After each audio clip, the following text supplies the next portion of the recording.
Vamos lá, doutor Osíris. Prazer estar aqui com o senhor, hoje conversando.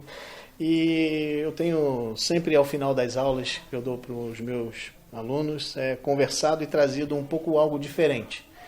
Então eu procuro amigos, pessoas que realmente eu tenha contato e não replicar vídeos de YouTube, realmente trazer um conteúdo que mexa com eles, né? Então é esse o objetivo que a gente tem trazido com algum tema, seja inovação, seja alguma coisa relacionada ao mercado em específico que a gente esteja dando em sala de aula. A gente está vivendo uma crise hoje, né?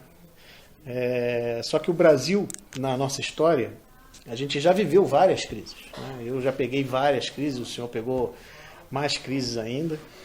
E isso no passado recente, a gente consegue ver como as empresas e os nossos profissionais brasileiros lidaram com isso, né? O senhor acha que eles aprenderam com as lições que eles levantaram do passado, essas empresas, esses profissionais? Quais armas para se ter sucesso que o senhor entende nesse momento de crise que o Brasil hoje enfrenta? Bem, na realidade, eu não sei se ele aprende em crise. O importante é a gente acreditar que nas crises é que saem soluções, que podem não ser soluções tradicionais. Pode haver inovação nessas soluções e, evidentemente, usando um atributo que empregue na natureza em todos os aspectos, né? A natureza não padroniza nada, ao contrário, ela é fã incondicional da diversidade. Quer dizer, então, da mesma maneira que não tem 2 dias iguais, não tem 2 pessoas iguais a você. Portanto, essa lição da natureza deve ficar na nossa cabeça, que nós não temos possibilidade de repetir coisas do passado, devido, evidentemente, a soma de variáveis que pode levar às várias coisas. Mas tem algumas coisas que a gente pode tirar aí de importantes. De a gente usar certos atributos, eu diria, éticos, de comportamento, de confiança, a gente possa ter um clima onde se possa colocar soluções, que essas soluções sejam seriamente discutidas e possam ser aplicadas. Quer dizer, de modo que eu acredito muito no processo de confiança que nós temos que desenvolver num país, confiança dos futuro, de crenças, de nós termos governantes que acreditem nos governados e vice-versa, e aonde a palavra confiança apareça sempre, para que a gente tenha certeza da previsibilidade das coisas que acontecem. Se nós fizermos um balanço muito rápido do Brasil hoje, nós vemos que a imprevisibilidade permanece no Brasil. Eu, às vezes, fico pensando nessas medidas provisórias que a nossa presidente tem assinado. Imagine se, não sei quem faria isso, assinasse uma medida provisória que o sol não se põe hoje à tarde. Você imaginou que bagunça que faria? Que confusão. Também nós não temos noite, uma coisa dessa natureza. E essa previsibilidade é absolutamente importante para que a gente possa superar qualquer tipo de crise. Previsibilidade essa que não nos é assegurada por modificações ao talante das pessoas. As pessoas realmente, às vezes, não satisfeito de mudar a sua vida pessoal, muda a vida dos outros. De modo que eu diria que nessas crises, evidentemente, eu acho que a gente pode tentar imaginar que a gente pode obter os mesmos resultados. Mas como? Eu diria, o mesmo resultado, olhando o que foi aplicado, né? Agora, em 2010, o Financial Times de Londres publicou uma manchete. Coreia, fanatismo pela educação. Eles iniciaram o processo de desenvolvimento da Coreia com um grande plano educacional, transformando isso numa grande prioridade nacional. Hoje os coreanos estão dando lições para nós de como podem desenvolver tecnologia. Imaginar que uma Samsung substituiu a grande RCA do passado, né? Era a companhia maior de eletrônica do mundo americana. Hoje a maior companhia de eletrônica do mundo é uma coreana do Sul.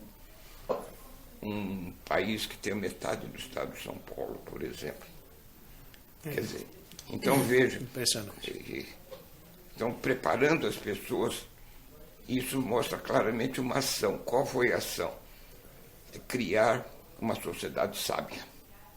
Isso uma vai de sociedade encontro. competente. E alguns executivos e até professores, eu já vi falando, que em momentos de crise a gente consegue achar as oportunidades. E nos momentos bons, e nos momentos que a gente está com tudo dando certo. É uma armadilha, como foi, por exemplo, a nossa economia recentemente, ou lá fora a gente não vê países que estão bem continuarem tendo um índice e um pensamento de desenvolvimento e inovação que conseguem permanecer? Que diferença faz da gente, então, só conseguir achar as alternativas quando a gente está em crise? O exemplo é dos Estados Unidos, né? Os Estados Unidos é tido como a nação mais inovadora do mundo. Isso parece que é uma espécie de DNA no espírito dos... Isso vai na crise ou na bonança, né? Vale em todas as situações. Portanto, então, valores estáveis são necessários, né? No caso da indústria aeronáutica, que eu participo intensamente, existe até uma lei nos Estados Unidos que o grande patrimônio de uma grande empresa produtora de produtos de tecnologia avançada é o seu corpo de recursos humanos. E existe até uma lei nos Estados Unidos, lei essa que prevê que o Pentágono faça contratos de desenvolvimento no momento de crise das companhias para manutenção dos talentos humanos. Quer dizer, projetos que podem até nem se materializar. Enquanto algumas empresas brasileiras entrando em crise dispensam. Exatamente. E para de inovar. Eu comparo muito o nosso Brasil como um país mais ou menos da arena romana, né? Quando o gladiador está caído, derrotado no meio, a população toda, polegar para baixo, mata esse sujeito. E aqui no Brasil, nós temos a capacidade de destruição de heróis do passado. Não sei se sabe a história do Yoshihiro Honda, que quebrou 2 vezes antes de criar a grande Honda do futuro. Aqui no Brasil, o sujeito que afunda uma vez, que tentou e não conseguiu, é derrotado pela sociedade. Não tem uma segunda alternativa, uma terceira alternativa. Quantos talentos nós não podemos ter perdido por isso? Porque aquele que falhou e quebrou, ele tentou. É uma pessoa preciosa para a sociedade. Outro dia, um pessoal da época veio aqui me entrevistar sobre o Eike Batista. Ele hoje é o gladiador que está caído. É o derrotado, né? Exatamente. É o que fazem só a piada. E o entrevistador da época me perguntou o que eu achava do Eike Batista. Fui o único que elogiou. Difícil elogiar o Eike Batista agora, né? Em praça pública, né? Mas, na realidade, ele tentou. Por que ele não tem uma outra chance? Aprendeu muito mais, né? Puxa. Com certeza ele aprendeu, né? Puxa, o que ele aprendeu foi espetacular e não se pode jogar fora. Nós estamos jogando fora. De modo que eu diria que a gente tem que consolidar a nossa cultura de crença que nós podemos criar um dos maiores países continentais do mundo, um país que tenha pelo menos uma similaridade em nível cultural, econômico e financeiro da nossa geografia. Aí, no entanto, nós somos um país absolutamente pequeno, em que pese nossas dimensões físicas. E o que esperar do futuro do Brasil? Eu sempre espero o melhor. Eu sou otimista, eu acredito muito que a gente pode fazer melhor, mas, evidentemente, quando nós vemos um cenário que nós temos, onde a nossa educação, conduzida pelo governo federal, de uma maneira férrea, muita gente que vai me ouvir vai ficar surpreso, mas um fracasso. Nós fracassamos de colocar uma população educada, inteligente e competente. Está na hora de mudar.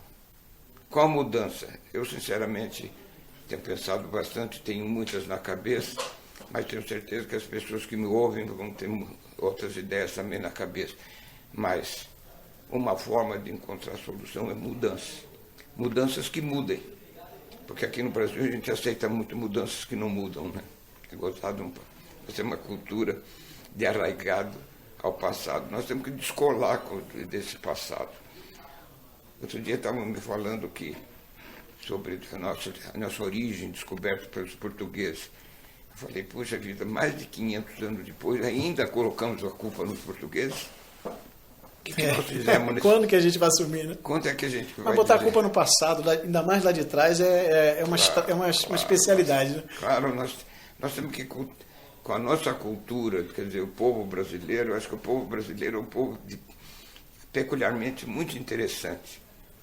E nós podemos colocar um novo tipo de civilização no mundo, da tolerância, da amizade, da alegria, enfim, são vários atributos que nós podemos citar.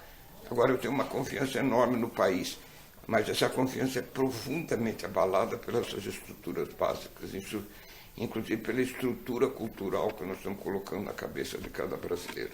O senhor tem histórias, a gente vê na internet, eu já assisti palestras do senhor, conversando já numa outra reunião também, a gente já conversou sobre isso. A Embraer, nesse cenário de inovação e nas dificuldades, que lições ela deixa para o Brasil? Bom, eu acho que eu seria o último sujeito para responder essa pergunta, né? Mas eu diria que se puder fazer um resumo bem resumido, eu diria, é possível. Porque nós temos um hábito muito curioso no Brasil, é que quando a gente se depara com um problema, normalmente a gente começa a alinhar as dificuldades. Eu procurei ser diferente na Embraer, alinhar as possibilidades. Eu me lembro que a primeira vez que eu imaginei que nós poderíamos fazer um avião de classe mundial, lá em São José dos Campos dizia, não é possível. Aí eu virava, e se for possível? Quer dizer, então a gente pensar no positivo, quer dizer, partir para a solução de um problema pelo elenco de pontos positivos que a gente tem. As dificuldades vão existir sempre, na verdade. Por que maximizá-las? Hoje nós vemos no cenário brasileiro, eu vejo as pessoas desfilarem enormes dificuldades. Será que nós temos um pouquinho de tempo para as possibilidades que nós temos? Um país gigante, rico em todos os aspectos, quer dizer, o único país dos BRICS que é uma unidade nacional, os outros não são. Quer dizer, nós temos atributos que nós não estamos valorizando aqui. Um sujeito do Iapoque pode conversar com um cara do Rio Grande do Sul. Vai em algum país do mundo que nessa distância os caras falem na mesma língua. Não tem. Independente do sotaque. Exatamente. Na verdade? Sem dúvida. Então você veja que nós temos atributos que não estamos dando valor nenhum a ele. E eu acho que a gente poderia dar valor para isso e dizer o seguinte, um país como o nosso não pode pensar pequeno. Sem dúvida. Um tema que sempre surge, mudando um pouquinho do que a gente está conversando rapidamente, um tema que a gente tem sempre conversado é que o cenário tecnológico, a sociedade está num verdadeiro conflito, né, com os seus valores e com essa nova forma de interagir que a gente tem hoje, né? Então, a gente poderia divagar aqui como as pessoas mudaram, né? Hoje a gente tem um celular, a gente tem uma conexão de internet, e uma vez eu enviei um e-mail para o senhor e o senhor me respondeu um negócio que me fez pensar, o senhor nem vai lembrar disso. Mas eu perguntei, o senhor está na rede social? E o senhor me respondeu, não estou na rede social, por uma questão dela não demonstrar exatamente o que é o relacionamento. E hoje a gente vê que esses jovens estão muito voltados para essa questão da rede social e do relacionamento mais virtual e sem ter esse aprendizado pessoal. Como é que o senhor entende isso hoje na sociedade brasileira? No começo desse século, ele já estava bastante velho, Albert Einstein, o físico alemão, ele falou, a tecnologia um dia vai permitir que as pessoas não possam conversar através de aparelhos. Podem ter a certeza que nós vamos ter gerações de idiotas. Hoje eu vejo um jovem atravessando até um sinal de tráfego ou coisa parecida, com o telefone celular na mão. Andando de moto, eu já vi. Tomando todo o tempo. Às vezes vou num restaurante e vejo 5, 6 jovens sentados na mesma mesa, cada um com o seu telefone, talvez passando e-mail para o cara do lado, coisa dessa natureza. Aqui no meu escritório, você veja com o escritório aberto, se você olhar aqui, silêncio absoluto. Quer dizer, eu acho que não tem substituto para conversa, para jogar uma conversa fora, olhar no olho, valorizar as pessoas que estão falando conosco e ouvir o que eles estão dizendo. Quer dizer, eu acredito que se a gente fizer uma revolução nessa direção, a gente vai ficar surpreso de saber quanto é rico nós podemos conversar entre pessoas. Você falou em tecnologia que está perante conflitos. Você usou essa expressão agora. Está. Eu diria não. O conflito significa que nós estamos encontrando dificuldades da tecnologia. Ao contrário, ela é uma ponte para o futuro de extrema criatividade. Não, a sociedade, o conflito, no sentido que eu quero dizer, é a sociedade não saber lidar com isso na própria forma de se relacionar. Passar a usar ela de uma forma irracional. Não, e alguns como ferramenta. Quem quer reclamar da tecnologia vai para a tecnologia para reclamar. Quer dizer, existe parece que a vida está girando em torno disso. E as pessoas estão deixando justamente as relações pessoais, deixando o bate-papo, né? E quando vão para tomar um café, elas têm que ter o celular para fazer o selfie, para postar. Parece que se não postar, não esteve aquela experiência, não aconteceu. E é esse conflito que eu vejo, e às vezes vejo até de jovens. Que a pessoa já se questionando, poxa, será que é assim que a gente tem que viver e se relacionar? E tem outros que não tem esse conflito. Tem outros que só quer saber daquilo ali. Você já notou a tendência do cinema moderno, em particular comandado por Hollywood, é de diálogos inteligentes. Os bons filmes, é claro.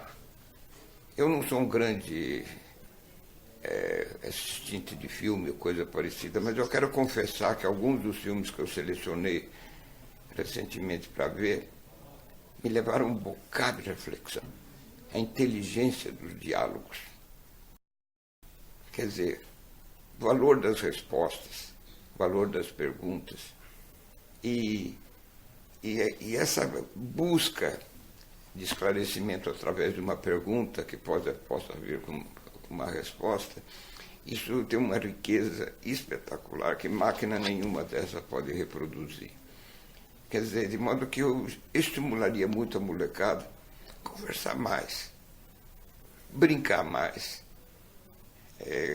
Na minha geração, que eu não tinha nada disso disponível, a gente conversava muito mais e pode ter certeza que muitas das ideias que eu apliquei posteriormente na Embraer vieram dessas oportunidades. Lá em casa a gente brinca de xadrez, joga gamão, brinca de jogo de tabuleiro e desliga iPad e computador, porque a gente já entendeu isso. Porque, por exemplo, a ideia de fabricar avião no Brasil veio de muita gente, evidentemente, mas no meu caso particular, eu participei intensamente do projeto de criação da Embraer, começou em Bauru, na minha terra natal. E onde? No Aeroclube. Por que no Aeroclube? Porque ele tinha a sociedade que podia produzir aquilo, não que eu buscasse, mas começou a me oferecer certas coisas que foram diferenciadas. Uma delas foi, de repente, a chegada de um suíço foragido da Segunda Guerra Mundial. Eu estou falando aí em 1945, 1946, que nós ali, querendo ser pilotos, todos estavam querendo ser pilotos, ele descobriu um ângulo do avião que me interessou muito. Ele começou a mostrar que o avião é uma coisa fabricável. Aí eu, como fabricável? Isso aqui, alguém teve a ideia de fazer e deu essa solução. E começou a destacar as maravilhosas invenções que tem dentro de um avião. Mesmo naquela época, um avião antigo. Aí eu um dia perguntei para ele, mas quem faz isso? Pela primeira vez na vida eu ouvi falar em engenheiro aeronáutico. Aí eu comecei a me interessar pelo assunto. Criou ali uma vontade, quero ser engenheiro aeronáutico. Não tinha escola de engenharia aeronáutica no Brasil na época. Teve posteriormente o ITA, que eu acabei ganhando uma bolsa para fazer o curso do ITA, uma bolsa da Força Aérea. Maior presente que eu recebi da minha vida. Aquele curso no ITA me transformou. E de um piloto que eu era, me transformou num cara que queria fabricar avião. Quer dizer, então veja, isso não aconteceria num papo de eletrônico, nada disso. De maneira alguma. Seria vida mesmo no duro, né? E conversar com pessoas, trocar ideias e coisas dessa natureza. De modo que eu diria que a gente tem que voltar para o passado, como você fez na sua primeira pergunta, voltar para o passado e descobrir os valores que tem numa conversa como essa que nós estamos tendo agora. Sem dúvida.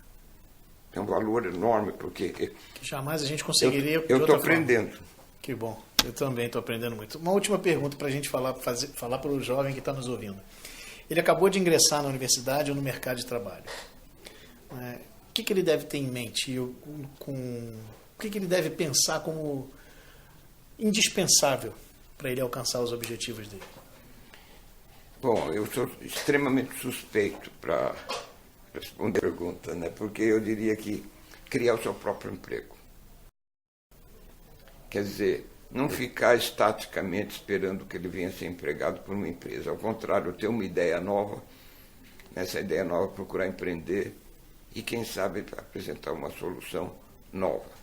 Evidentemente, por que o novo? Porque o novo hoje domina o consumidor mundial. E a gente sabe que o consumidor exerce um papel extremamente importante, né? Porque ele assegura que a companhia pode funcionar. Porque sem vendas, nenhuma companhia sobrevive. Então, nessa circunstância, eu diria que marketing, vendas, seleção de produto, competição, ser o melhor, coisa dessas naturezas são atributos da maior importância. Então, citando o exemplo que nós colocamos na conversa aí, o Steve Jobs realmente fez um trabalho espetacular, sendo uma das personalidades mais instigantes do mundo moderno e reconhecido. Né? Sem dúvida. Agora, pensem os alunos que estão nos ouvindo agora, se ele ficasse parado, descobriu o iPad, o iPhone, esse negócio todo, fica maravilhado com esse produto e não tivesse feito um esforço enorme que ele fez de distribuição e vendas. Qual o valor do produto que ele tem? Esse produto está nas esquinas de todas as cidades do mundo. Como ele conseguiu isso? Não sei. Mas o fato é que se ele não tivesse conseguido isso, nós não estaríamos nem citando o nome dele. Exatamente. Não é mesmo? Perfeito. De modo que o jovem que está hoje deve aproveitar a universidade, os seus professores. Pode ter certeza que cada um dessas pessoas, seus colegas, tem um estoque de conhecimento prontinho, acabado para transmitir para nós. Vamos ouvi-los. Aproveitar os instantes mágicos que a gente está ouvindo um mestre dando uma aula. Pode ser que o professor nem saiba o que está acontecendo, mas ele está transformando vidas. E essas vidas são espetaculares, assim, os resultados. Outro dia eu fiz uma palestra em Santa Catarina, e quando eu estava saindo, um jovem chegou para mim e falou: o senhor mudou minha vida com a palestra. Né? Eu me senti gratificado. Falei, estou pago. Não preciso de mais nada. É isso. E voltei feliz da vida de Florianópolis. Que bom. Quer dizer, isso é fantástico. Então né? Veja que isso é fantástico. É né? fantástico. Não tem preço. Se você tiver uma única responsabilidade de impressionar uma pessoa que chegue e diga uma expressão dessa para você, não tem preço. Não tem preço. Não é mesmo? Não tem preço. E eu tenho a dizer isso para o senhor dessa entrevista e desse bate-papo que eu tive aqui. Não tem preço. Não tem preço. E eu quero agradecer ao professor, o doutor Osiris Silva, que esteve aqui com a gente. Foi um papo fantástico. A gente gravou uma parte, a outra parte foi mais um bate-papo entre dois amigos, mas eu só tenho a agradecer. E realmente o senhor continua transformando vidas e que continue com esse sucesso que a gente está vendo. E como última palavra nós podemos dizer sucesso. Perfeito. Não tem nada que substitua o sucesso. Né? Buscar o sucesso com todo o esforço possível. Muito obrigado. Ok, muito obrigado. Fantástico.